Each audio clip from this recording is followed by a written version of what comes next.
இன்னைக்கு cook with கோமாளில இருந்து கேழ்வரகு முருங்கைக்கீரை அடை கூடவே பச்சைப்பயிறு பாயாசம். ராகில அடை சுட்டாலே நல்ல மொடன்னு ஆயிடுது. சாஃப்டாவே இல்லைன்னா நான் சொல்ற மாதிரி ட்ரை பண்ணி பாருங்க. ஒரு சாப்பர்ல வெங்காயம், பச்சை மிளகாய், சீரகம், இஞ்சி சாப் பண்ணி எடுத்துக்கலாம். 3 கப் முருங்கைக்கீரைக்கு 3 கப் அளவுக்கு கேழ்வரகு மாவு, இதோட உப்பு அண்ட் சாப் பண்ண வெங்காயம் சேர்த்துக்கலாம். நல்லா மிக்ஸ் பண்ணிட்டு தண்ணி சேர்த்து கொஞ்சம் கொஞ்சமா மாவு பிசைங்க. நல்லா சாஃப்டா வரணும். அண்ட் தட்டும் போது கொஞ்சம் மெலிசா தட்டிக்கோங்க. கல் நல்லா சூடானதுக்கு அப்புறம் போட்டு 2 பக்கமே எண்ணெய் விட்டு குக் பண்ணி எடுத்தீங்கன்னா செம்ம சாஃப்டா வரும். பச்சைப்பயிறு பாயாசத்துக்கு ஊற வைக்கணும்னு அவசியம் இல்லை. இந்த மாதிரி ப்ரெஷர் குக்கரில் சேர்த்து ரோஸ்ட் பண்ணிட்டு தண்ணி விட்டு 6 விசில் விட்டுக்கலாம். 1/4 கப் பச்சைப்பயிறு எடுத்திருக்கேன். அதுக்கு 1/2 கப் வெல்லம் தேவைப்படும். இது கூட இடிச்ச ஏலக்காய் அண்ட் 1/2 கப் திக்கான தேங்காய் பால் சேர்த்துக்கோங்க.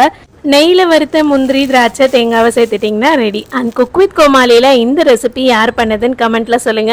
அப்படியே இந்த முருங்கைக்கீரை கேழ்வரகு அடை கூட இந்த பாயசத்துக்கு 10க்கு எவ்வளோ மார்க் கொடுப்பீங்கன்னு சொல்லிடுங்க.